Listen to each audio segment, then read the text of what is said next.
Friends, ఇప్పుడు మేము మల్లేపల్లి నుండి శ్రీ వీరబ్రహ్మేంద్ర స్వామి మఠానికి ఆటోలో బయలుదేరుతున్నాము. ప్రజెంట్ మేము ఆటోలో ఉన్నాము. ఇక్కడ దారెంబడి మీకు చూద్దామని ఒక వీరబ్రహ్మేంద్ర స్వామి మఠానికి వెళ్తుంటే దారెంబడి ఒక చాలా పెద్ద ఎత్తులో వీరబ్రహ్మేంద్ర స్వామి ఒక విగ్రహం ఉంటుంది. ఆ విగ్రహాన్ని చూస్తే చాలా ఎత్తుగా ఉంటుంది. ఎంత 50 అడుగుల ఎత్తులో ఉంటుంది విగ్రహం. ఆ విగ్రహాన్ని చూద్దామని అక్కడక్కడ అన్నదాన సత్రాలు అన్నీ ఉన్నాయి, అవి కూడా చూపిస్తున్నాను. ఒక విగ్రహం కనబడుతుంది చూడండి, 50 అడుగుల ఎత్తులో ఉంటుంది విగ్రహం. వచ్చేసి కనబడుతుంది చూడండి విగ్రహం. క్లారిటీగా కనబడలేదు, వెనుక నుంచి తీశాను, మళ్ళీ ముందు నుంచి తీసి ప్రయత్నం చేస్తాను. ఓం వీరబ్రహ్మేంద్ర స్వామియే నమః. ఇప్పుడు మనం బస్టాండ్ దగ్గరకు వచ్చేస్తున్నాము. ఆ బస్టాండ్ దగ్గరకు వచ్చేసాము. ఇదే వీరబ్రహ్మేంద్ర స్వామి మఠానికి గుడి దగ్గర ఉన్న బస్టాండ్. ఇక్కడ నుంచి మనము మఠం దగ్గరికి వచ్చాము ప్రస్తుతానికి. ఇక్కడ నుంచి గుడికి బయలుదేరాలి. ఇది వీరబ్రహ్మేంద్ర స్వాముల వారి కడప జిల్లా వీరబ్రహ్మేంద్ర స్వామి మఠం. ఫ్రెండ్స్, రూమ్ తీసుకున్నాము. ఇప్పుడు రూమ్లోకి వెళ్తున్నాము. ఓకే, మెల్లగా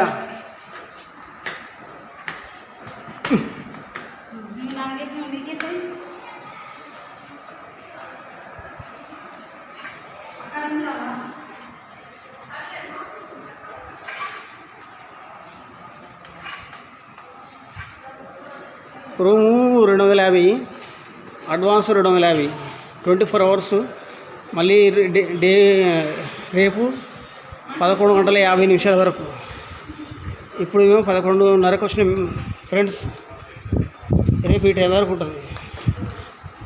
ఇది 6 నెంబర్ రూమ్, మా లక్కీ నెంబర్ రూమ్ దొరికింది. 6 నెంబరు 6 నెంబరు. ఫ్యాన్ అమ్మా, చార్జర్ పెట్టుకునుకుందా ముందులో.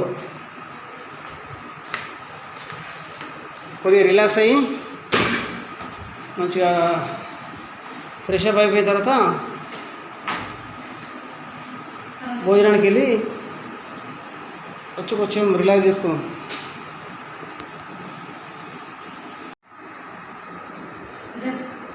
ఫ్రెండ్స్, ఇంటి దగ్గర వైఫై ఉంది, ఇక్కడ వైఫై లేదు. నా దగ్గర ఫోన్లో ఎంతవరకు నెట్ సరిపోతుందో అంతవరకు మాత్రం ప్రజెంట్ అప్డేట్ చేస్తాను. మిగతాది నెక్స్ట్ ఎపిసోడ్లో కంటిన్యూషన్ చేస్తాను. అంటే మొత్తం డేటా మొత్తం తీసిన, కానీ స్పేస్ ఉంది ఫోన్లో, పెట్టడానికి నెట్ లేదు. మిగతా మొత్తం నెక్స్ట్ ఎపిసోడ్లో కంటిన్యూషన్ చేస్తాను. బాయ్.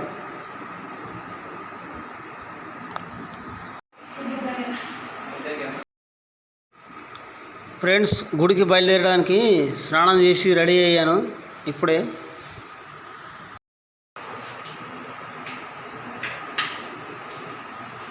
బాయ్ ఫ్రెండ్స్, ఇప్పుడు మేము గుడికి బయలుదేరుతున్నాము దర్శనం చేసుకోవడానికి. అందరం రెడీ అయిపోయాము. ఇక్కడ గుడి దగ్గర మొత్తం వీడియో విశేషాలన్నీ మొత్తం చూపిస్తాను. Bye friends. ఇప్పుడు దర్శనానికి వెళ్తున్నాము. మా రూమ్ నెంబర్ 6, మా లక్కీ నెంబర్ 6. ఇక్కడ వీరబ్రహ్మేంద్ర స్వామి ఉన్నారు.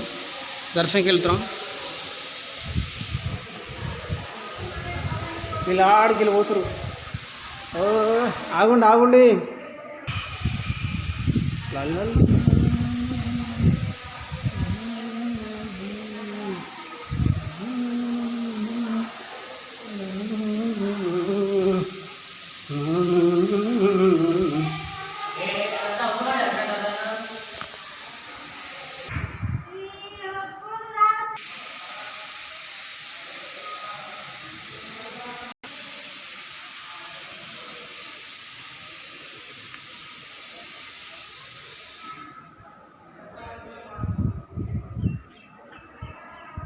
కనిపించేది అక్కడ ఏదో వేప చెట్టు కింద గుడి.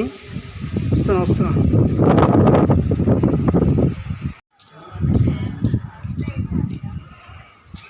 ఫ్రెండ్స్, ఇది వీరబ్రహ్మేంద్ర స్వామి కమాన్ ఎంట్రన్స్. ఈ కమాన్ మేము వచ్చినప్పుడు స్టార్టింగ్లో అప్పుడు కడుతుర్రు, ఇప్పుడు కంప్లీట్ అయిపోయింది కొత్త మొత్తం కలర్లతో. అప్పుడు స్టార్టింగ్లో రిపేర్లో ఉంది, కొత్త అప్పుడే కడుతురు.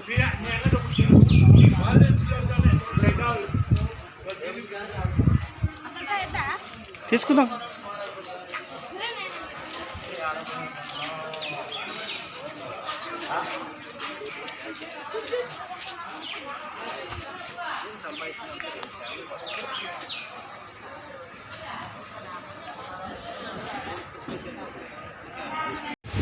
ఫ్రెండ్స్, ఇది గుడి బయట ప్రాంగణము. ఇప్పుడు ప్రజెంట్ గుడి బంద్ ఉంది, టైం 2 అవుతుంది. మేము వచ్చేసరికి 3 గంటలకు గుడి తెరుస్తుంది. జై బోలో వీరబ్రహ్మేంద్ర స్వాముల వారికి. లోపలికి కెమెరా అలౌట్ ఉండదు దర్శనానికి.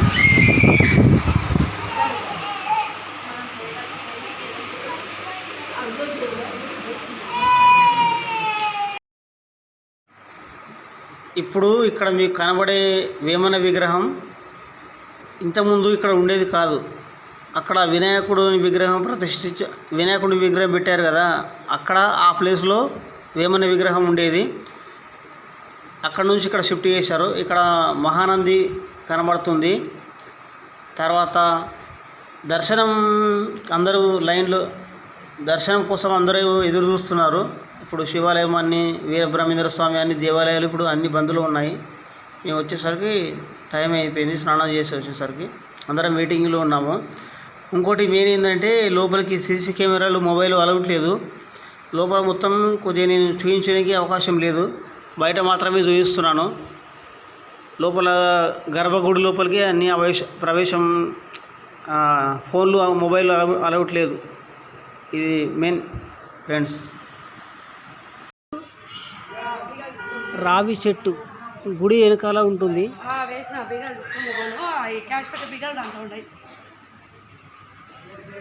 ఇది గుడి వెనకాల ఇప్పుడు ఈ శిఖరం కనబడే శిఖరము శ్రీ వీరబ్రహ్మేంద్ర స్వామి గుడి శిఖరము. గుడి వెనకాల రావి చెట్టు ఉంటుంది. ఆ పక్కన శివలింగం, శివాలయం. అక్కడ వివాహాలకు ఇంతకుముందు వివాహాలు జరిగేవి, మండపం. ఇప్పుడు అక్కడ సైడ్లో వేరే పెట్టారు, నందీశ్వరుడు.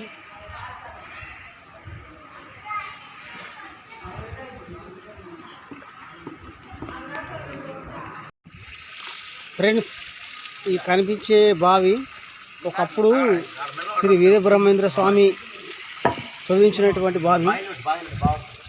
ఇక్కడ నుంచే ఈ బావి దగ్గర నుంచే మొత్తం అన్ని నీళ్ళు అన్నీ సప్లై అవుతాయి. అందరు స్నానాలు కూడా ఒకప్పుడు ఇక్కడ చేసేవాళ్ళు. తర్వాత అక్కడ అన్నీ బాత్రూంలు అవన్నీ అయిపోయినాయి, స్నానవాటికలు, స్నానాలు చేసుకోవడానికి. మేము ఒకప్పుడు స్టార్టింగ్లో వచ్చినప్పుడు ఈ బావిలోనే చేదుకొని ఇట్లా గిరికను చేదుకొని స్నానం చేస్తుంది. నీళ్ళు కూడా ఉన్నాయి. ఆయన ఇల్లు అన్నీ వేరే దగ్గర ఉన్నాయి, అవి కూడా చూపిస్తాను.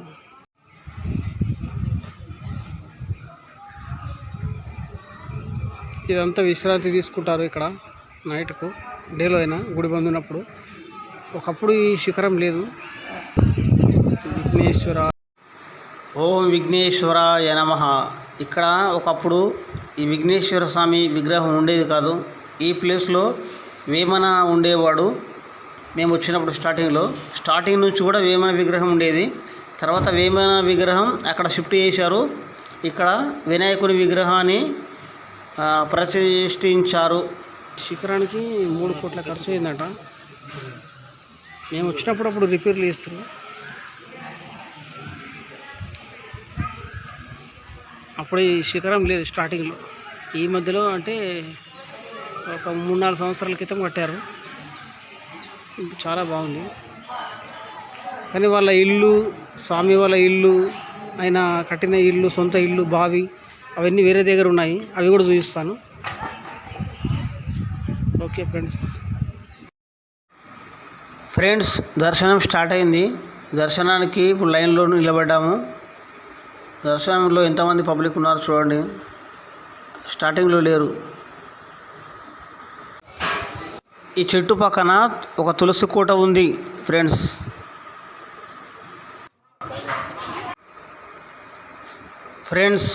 ఈ గుడి వెనకాల ఈ కనపడే రావి చెట్టు ఉంది. ఆ రావి చెట్టు చుట్టూ నాగదేవతలు మరియు శ్రీ మహావిష్ణువు మూర్తి ఉన్నారు. చుట్టూ చూడండి, అన్నీ నాగదేవతలే ఉంటాయి. రౌండ్గా చూడండి, చుట్టూ అన్ని నాగదేవతలే. నమస్కారం చేసుకోండి ఇక్కడ నుంచి. ఓం వీరబ్రహ్మేంద్ర స్వామియే నమః. ఓం నమో నారాయణాయ.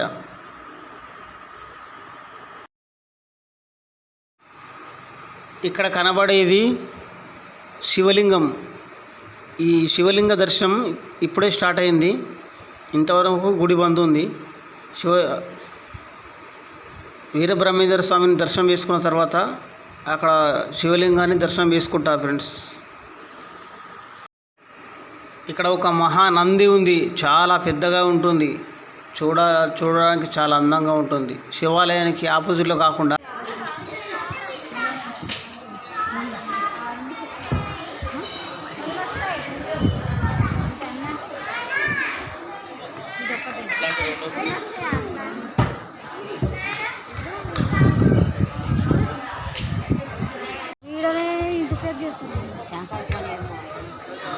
శిఖరం మొత్తం ఎంత పెద్దగా ఉంది చూడండి. ఈ శిఖరం 3 కోట్ల ఖర్చు పెట్టి కట్టారండి. 3 కోట్లు ఆశీర్ కాదు ఆయన అంటుండు. ఇంతకుముందు పబ్లిక్ లేరు కానీ మేము వచ్చినప్పుడు ఇప్పుడు చాలా పబ్లిక్ అయ్యారు. విపరీతమైన పబ్లిక్, జనాలు ఎక్కువ వచ్చారు. ఇంతకుముందు తక్కువ.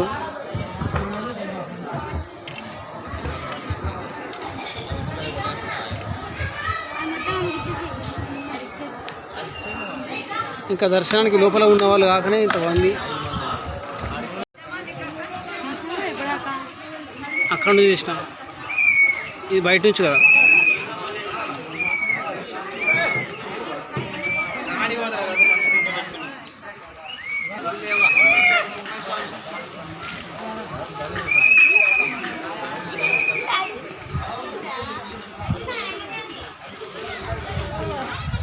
ఇది వేరే రూటు.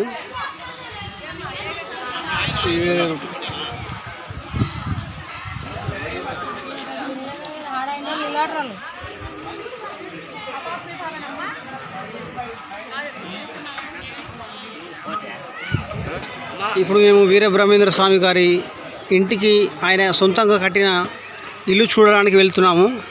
చూపిస్తాను ఫ్రెండ్స్, ఒకసారి చూడండి ఫ్రెండ్స్. ఇప్పుడు అక్కడ కనబడేది ఎదురుగా పోలేరమ్మ టెంపుల్. ఇక్కడ మన వీరబ్రహ్మేంద్ర స్వామి గారి ఆయన సొంతంగా నిర్మించినటువంటి ఇల్లు, ఆయననే స్వయంగా కట్టినటువంటి ఇల్లు.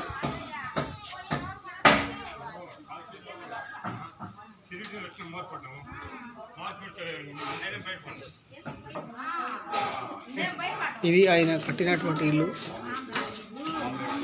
రిపేర్ అయింది అంతకుముందు, మళ్ళీ లోపల ఓడించారు. మేము చాలాసార్లు లోపల పోయినాము కానీ ఇప్పుడు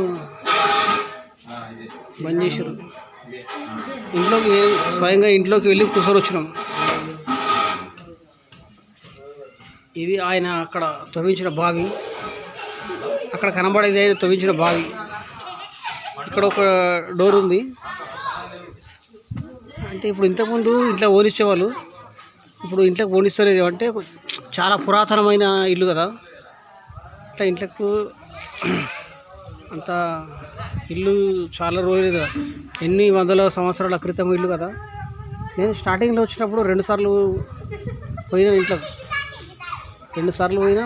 3వ సారి అప్పుడు ఇంకా రిపేర్ నడుస్తుంది, అయిపోయింది అనుకున్నా. రిపేర్ అయిపోయింది కానీ మరి ఎందుకు పోనిస్తలేదో తెలియదు. ఇది ఆయన సొంతంగా నిర్మించిన, కష్టంతో నిర్మించిన ఇల్లు. జై బోలో వీరబ్రహ్మేంద్ర స్వామి నమః.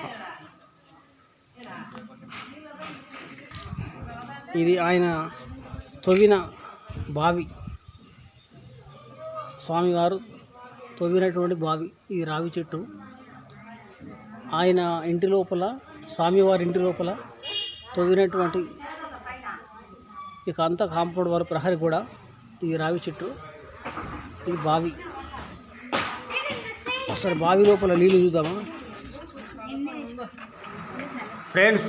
ఆయన ఒకే ఒక్క రోజులో తవ్వినటువంటి బావి, ఎంత నీళ్లు ఎంత లోపల నుంచి కనబడుతున్నాయో ఒకసారి చూడండి. నీళ్ళు మంచిగా కనిపిస్తున్నాయి కదా,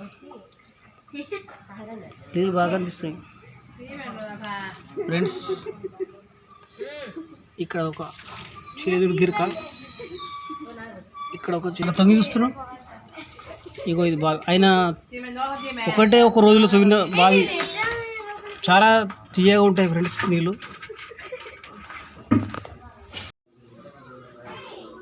ఫ్రెండ్స్, ఒకప్పుడు ఈ స్వామివారు కట్టిన ఇంట్లోకి అందరినీ రానిచ్చేవాళ్ళు. నేను కూడా వెళ్ళిన చాలాసార్లు నేను కూడా ఇంట్లో వెళ్ళి మంచిగా కూర్చొని ప్రశాంతంగా కూర్చొని దర్శనం చేసుకొని వచ్చిన. కానీ ఇప్పుడు ఇల్లు అంతా జర పగిలిపోయేటట్టుందని, అంత పరగల వాసింది కదా, అంత పరగల వాసింది కాబట్టి అందుకే ఇల్లు జర ఎవరిని లోపలికి రానియా కూడా అలౌడ్ చేశారు. నమః. ఓం వీరబ్రహ్మేంద్ర స్వామి నమః. వీళ్ళు వాటర్ కావాలని మొత్తం అందరు పట్టుకుంటున్నారు. బావిలోకి వెళ్ళి నీళ్లు తవ్వుతుంటే అందరు పట్టుకోనికి ప్రయత్నం చేస్తున్నారు. బాటలు పట్టుకొని రెడీగా ఉన్నారు.